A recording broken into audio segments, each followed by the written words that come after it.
Alright, welcome to the next page. So we're just going to start with the bottom of the first page, and it just goes, and this is really theorem 9. So when it's like referred to theorem 9 like in the book when I have like pictures taken, so this is theorem 9 that's in the text.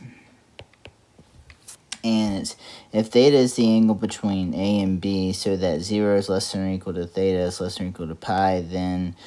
And so here's another way that we could help determine the magnitude of the cross product. And that is by taking the magnitude of A times the magnitude of B and multiplying that by sine theta. Now, how to get here is basically based off of the same rule of, if I'm squaring the magnitude of a vector, it's just the dot product of that vector. And then there's a whole bunch of math that leads us to our theorem right here. And if you'd like to see that, let me know and I'll make a video of that. But I'm going to hold on. I'm not going to do that unless, somebody's out there wanting me to do that. And yet, by all means, I'll definitely show you the proof of this. But so we can find the magnitude of a cross product of two vectors without even really knowing what those, the actual, vector is. And so here's an example. So we want to find the magnitude of u cross v and determine whether u cross v is directed into the page or out of the page. So out of the page, if it's like coming out, like towards us as we're writing it down, or into the page if it's actually going into the book. So say, this is, flat, orange is coming towards me, and red is going down through your book, through the table. All right. So let's go ahead and find the cross product. And again, I'm trying to beat the time to get through all this. And so we're going to go ahead and use our theorem. And we're going to find the magnitude of the cross product of u and v, both those two vectors. And so we're going to set that equal to the magnitude of u times the magnitude of v sine 45 degrees. And then we're going to go ahead and multiply, we're going to substitute in our magnitude for u, which is 4, times our magnitude of v, which is 5.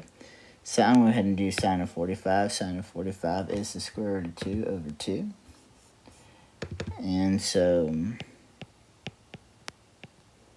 we go ahead and multiply, and we're going to get 10 square root of 2. 20 over 2 is 10, and so we get 10 square root of 2.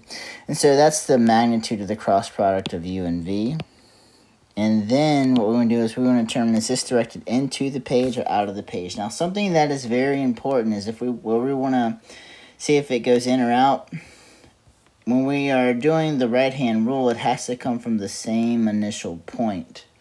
And so we've checked to see if this does come from the same initial point. And so we go back down. And both our vectors are coming from the same point. You see how they're both coming out of the same initial point. And so now we're going from u to v. And so what we do is we just basically put our right hand on vector u, where our palm is facing v. And if we're able to turn that to v without going over 180 degrees, then it's pointing outwards. And so, of course, here, if our hand is on u facing v, and we can go to it without going over 180, then our thumb is pointing up out of the page. So this is out of the page.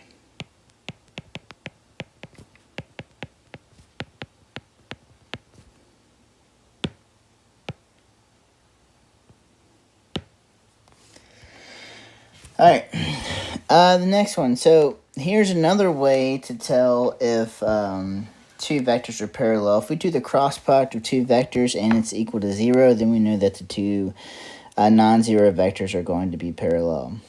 Another theorem that we have is that the length of the cross product of A and B, so the magnitude of A and B, is equal to the area of the parallelogram determined by A and B. So if I have two vectors A and B, and we've formed a parallelogram by their terminal points, what we can do is we can actually find the area of the parallelogram that is created. So here we have two vectors that are going out, and then where they stop, we're going to just go ahead and create a parallelogram. So parallel to, this is parallel to vector B, this is parallel to vector A, and then they form a parallelogram, and we can actually find the area of that by just taking the cross product. Alright, so here we want to find a non-zero vector orthogonal to the plane through points P, Q, and R, and find the area of the triangle PQR. And so the first thing that we're going to do is since these are actual points, we want to find some vectors. And so I'm going to find vector PQ first. And so all I'm going to do to find vector PQ is just take the difference of Q and P. So I'll do 0 minus -1, 5 minus 3, and 2 minus 1.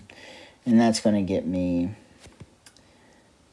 1, 2, and 1 for the first one. So that's PQ. Now let's find PR. And I get 4 minus -1, 3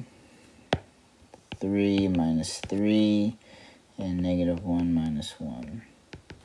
And I get 5, 0, -2.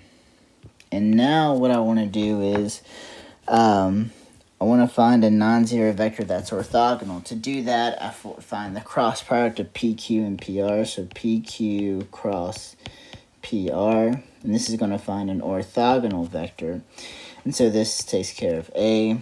And so I'm going to go ahead and I'll just say I, J, K, 1, 2, 1, 5, 0, -2.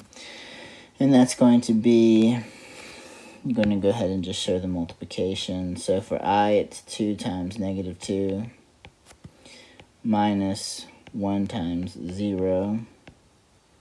And that's I minus 1 times -2 minus 1 times 5 plus 1 times 0, and that's J. 1 times 0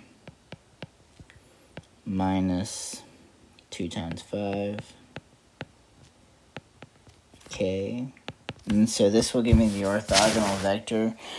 2 times -2 is -4 minus 0, so -4.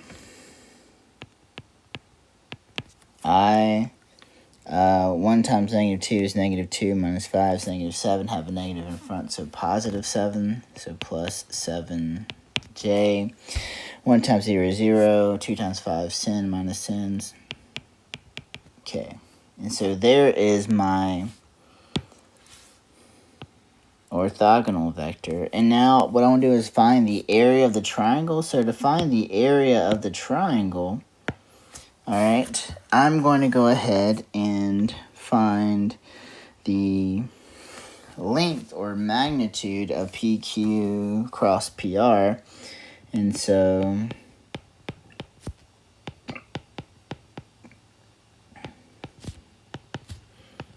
take the square root of -4 squared plus 7 squared plus -10 squared. And so I get 16 square root of 16 plus 49 plus 100. And that's going to give me, let's see, 10, 59, 165, 165, square root of 165. Now, this is not the area of the triangle. This is the area of the parallelogram.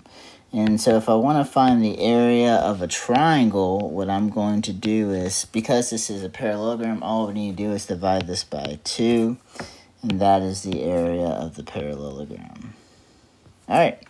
Now, the rest you here have is just theorems. Again, one that I want to highlight is this first one. Notice that A cross B is going to be equal to negative B cross A. Again, they're the same vector. They're just pointing in opposite directions. All right, and that was from the first thing that I was talking about. One's going up, the other one's going to go down. So that's why you have that negative. Again, that's going to be it for this page. Again.